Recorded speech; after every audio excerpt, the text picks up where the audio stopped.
Dans le futur, la fin du racisme et du féminisme, oui je sais, c'est un titre ambitieux et pourtant c'est le pronostic le plus probable. Donc bienvenue dans cette vidéo, reste bien jusqu'à la fin, je te donne une indication pour comprendre comment tout pourrait rapidement basculer en France dans les prochaines semaines et en tout cas cet été. Si tu es abonné à cette chaîne, tu te souviens que j'ai annoncé plusieurs fois que le Covid disparaîtrait des grands médias d'un seul coup, d'un seul. Et voilà, abracadabra, tu vois, je vais peut-être poser mon verre parce que j'ai une blague à la fin, je t'explique après. Alors je rigole, mais c'est pas drôle, hein.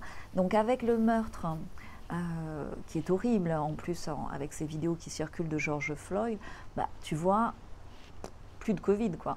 Plus besoin de faire son mea culpa sur les faux chiffres. Plus besoin de parler sur les grands médias du terrorisme viral d'État et de faire intervenir des experts. Plus besoin de parler des mauvais soins aux malades ou aux personnes âgées.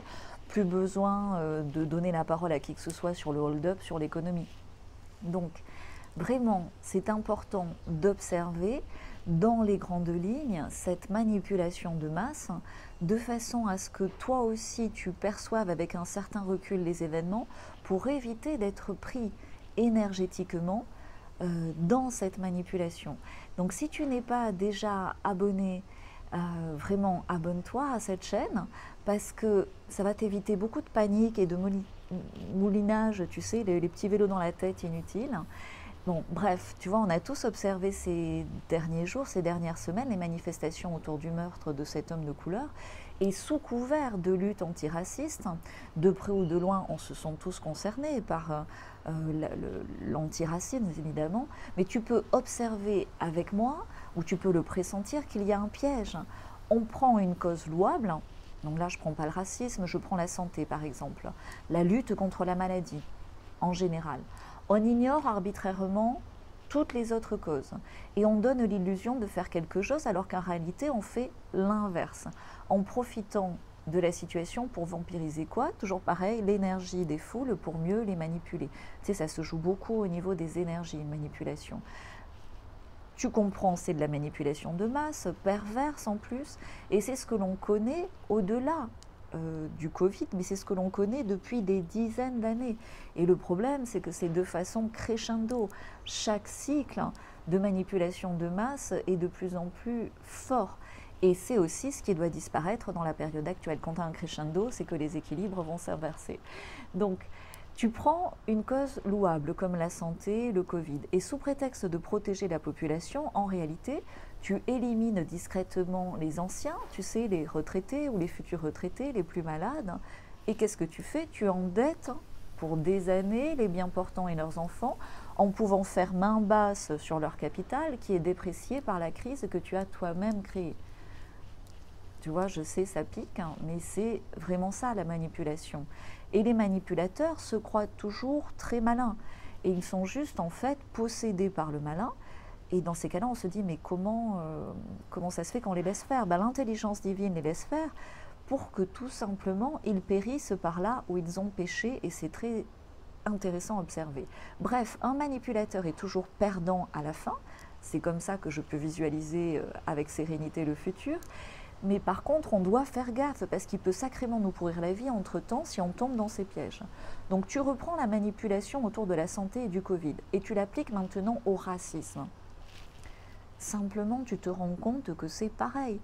Sous prétexte d'une cause louable, tu contribues en réalité à détruire des cadres de vie, des villes, comme tu l'as vu aux États-Unis, des cohabitations pacifiques, en amplifiant le cycle infernal bourreau-victime, au lieu de le pacifier.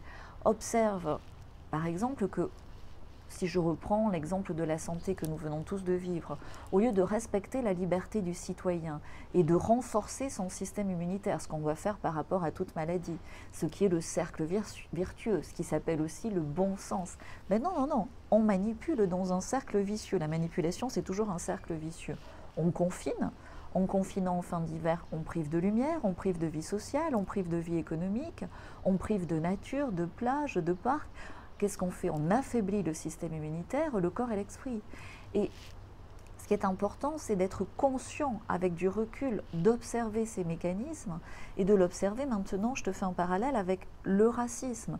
Au lieu de structurer le développement économique d'une population en situation précaire, et cette situation précaire naturellement pousse à de la criminalité, non, non, non, on met des palettes de briques à disposition des manifestants sur leur parcours. Et tu peux le vérifier par toi-même, c'est une pratique qui est très connue des équipes de monsieur Soros. Soros, on va te le mettre ici. Et il y a plein de vidéos sur YouTube, quand tu tapes Soros, tout simplement, qui le prouvent, et des témoignages. En France, pareil, on autorise, ou à Berlin, tu vois, des manifestations autour monstres, autour de Black Lives Matter, et pendant ce temps, on décale, ou on bloque, ou on interdit les autres manifestations de protestants, de soignants. Curieusement, tu vois, après ces énormes manifestations à Berlin, il n'y a pas de recrudescence de virus. Alors que c'était des manifestations monstres. Là aussi, les images sont disponibles pour tout le monde. Et là, ça commence à piquer de plus en plus. On bloque en 3 mois l'économie mondiale pour 300 000 décès qu'on attribue faussement au Covid-19, et on ne fait rien depuis des dizaines d'années pour plus de 3 millions d'enfants qui meurent de malnutrition dans le monde chaque année.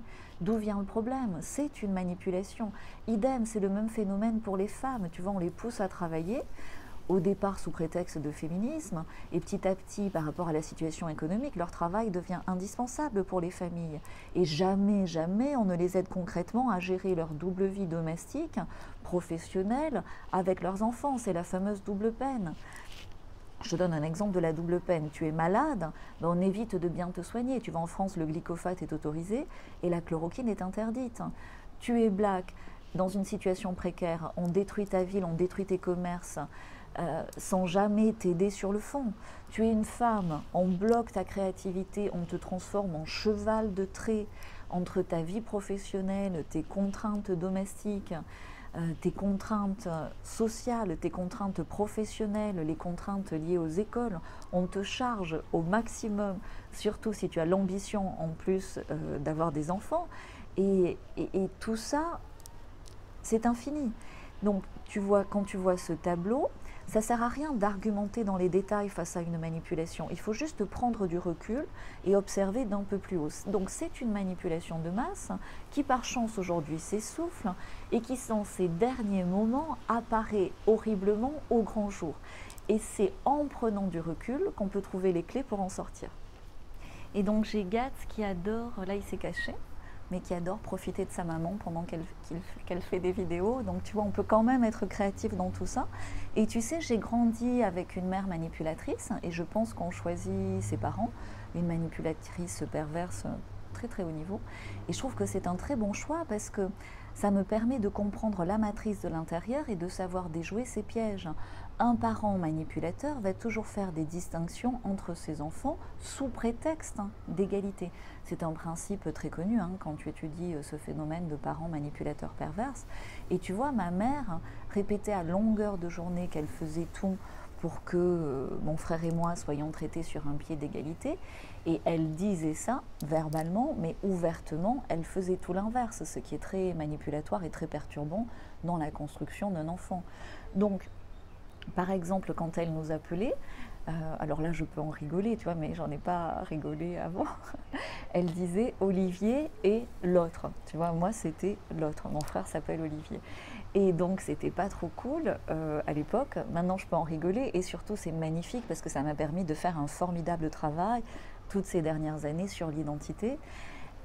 Et l'identité qui est la meilleure ressource pour s'échapper de toute manipulation. Et tu vois, l'égalité, c'est une belle idée, mais c'est un piège entre les mains de manipulateurs. Deux enfants, même des jumeaux, sont différents. Et ils ont et auront une histoire différente. Un jour, un aura de la chance, et le lendemain, c'est l'autre. Et cela fait partie de leur apprentissage, de leur expérience de vie. Quand tu observes avec un certain recul, c'est la nature même de la vie. Vouloir que tout soit égal est un piège manipulatoire. La femme et l'homme sont complémentaires. Le mot injustice, à mon sens, doit remplacer le mot égalité. Ce sont des injustices qui doivent être réparées, qui doivent être rééquilibrées, et ça se joue en permanence. La quête d'égalité absolue et perverse. Rien n'est égal sur Terre ni ailleurs, ni dans la mer. Tout est complémentaire pour tendre vers un équilibre. Donc pour réparer toutes les injustices, qu'est-ce que tu dois faire? Tu dois faire un truc de dingue pour l'époque dans laquelle nous vivons, un truc que tout le monde a oublié. Est-ce que tu veux savoir quoi? Parce que c'est hyper simple, mais je t'assure, ça peut te choquer. Il me fait rigoler. Tu dois remettre la notion de respect sur le devant de la scène. Le respect de l'individu, le respect de soi, au plus micro, le respect de l'autre. Et c'est toujours l'identité, c'est toujours l'âme. Et cette notion de respect qui protège de la manipulation, que ce soit de parents, de proches, d'État ou de masse ou sociétale. Qui je suis avant d'être une couleur de peau, qui je suis avant d'être une femme, qui je suis avant d'être un enfant. Quand tu es victime d'injustice, c'est malheureusement souvent une histoire qui dure depuis longtemps et la blessure est profonde. Regarde par exemple l'histoire du peuple noir aux États-Unis. Regarde l'histoire économique des femmes. Tu vois, c'est des histoires en fait d'injustice qui durent depuis longtemps. Et la blessure est d'autant plus profonde que la guérison doit l'être. Donc, tout en étant centré sur la restauration du respect de soi, on doit se poser ces questions. Comment déjà, moi, je m'adresse à moi-même? Comment est-ce que je me traite? Comment est-ce que je me contrains?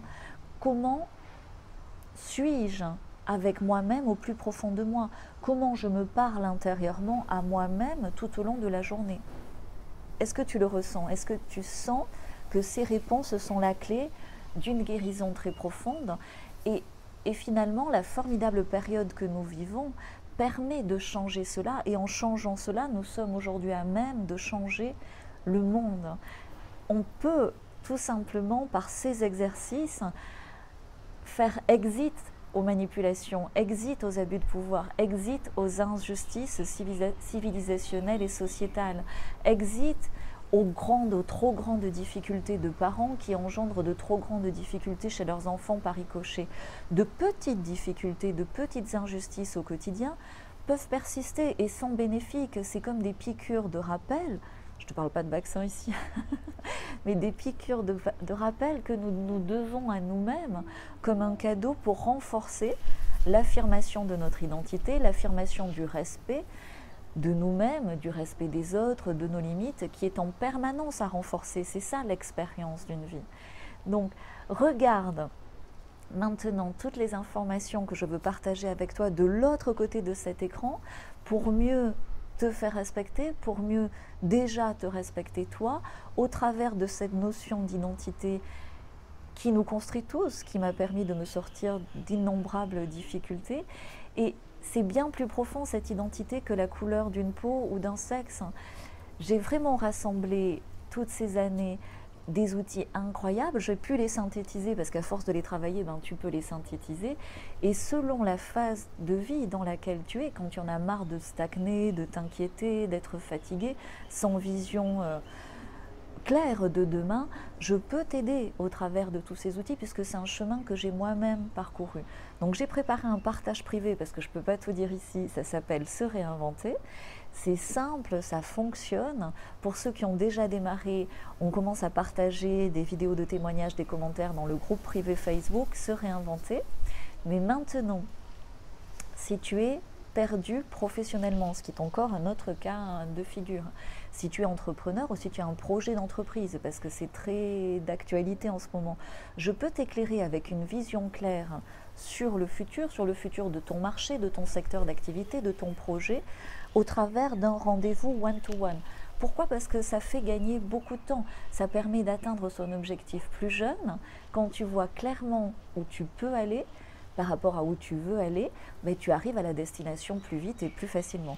Je te mets le lien vers ces rendez-vous one-to-one ici. Tu as un lien avec un accès direct à mon agenda. Il n'y a pas beaucoup de rendez-vous, mais ça peut vraiment aider beaucoup d'entrepreneurs. Donc si tu l'es, ou futurs entrepreneurs ou start-upers, vraiment passe à l'action, prends des infos sur ces rendez-vous one-to-one. Enfin, si tu débarques ici par hasard, Tu sais, les hasards qui n'en sont pas. Je m'appelle Galatée, je suis futuriste, je le dis en anglais parce que je travaille à l'international. J'atanise beaucoup de données, beaucoup de données depuis des années sur le passé, sur le présent, pour établir quoi? Des pronostics fiables dans leurs grandes lignes sur le futur en général et sur le futur en particulier d'une situation ou d'un business. Et c'est pour ça que pour aider mes contemporains, bien sûr, je fais ces vidéos où je partage beaucoup de contenu gratuitement, mais je travaille, tu vois, ces vidéos, c'est la partie émergée de l'iceberg. Il y a toute une partie profonde et sous l'eau et vraiment énorme dans ces partages privés que je peux réaliser à la fois avec tout un chacun selon l'étape de la vie dans laquelle tu es pour te réinventer, pour renouveler ton énergie vitale et pour toi aussi. Il n'y a aucune raison que moi je puisse anticiper le futur et pas toi, c'est juste un transfert d'outils et de bonnes astuces et de bonnes pratiques qui est nécessaire. Et si tu es entrepreneur, tu sais, la seule valeur en tant qu'entrepreneur que tu ne peux pas créer facilement, c'est le temps. Donc c'est très important de profiter de ces outils que j'ai à disposition pour toi aussi accélérer ta réussite, accélérer la matérialisation de tes résultats au travers de sessions de futurologie. Voilà. Écoute, j'avais un verre de vin au début de cette vidéo parce que c'est mon anniversaire. Donc tu sais, je travaille aussi depuis des années dans le vin en tant que futuriste. Et ces 20 ans d'astuces, de travail, d'outils que je suis formidablement heureuse aujourd'hui de partager aussi en dehors du monde du vin. Et cette notion de respect, d'identité que j'ai appris au départ dans le vin rayonne merveilleusement bien dans notre présent aujourd'hui pour se guider. Tu vois, là c'est la merveilleuse robe de ce vin, je ne vais pas t'en parler ici, ce serait hors propos, mais si tu peux voir la lumière dans un verre de vin, tu peux la voir aussi dans un présent pour te guider vers ton futur désirable. C'est ce que je te souhaite, reste jusqu'à la fin, jusqu'à après le jingle. Je te partage un pronostic intéressant sur ce qui peut mettre le feu aux poudres pour une révolution soft en France. Cheers!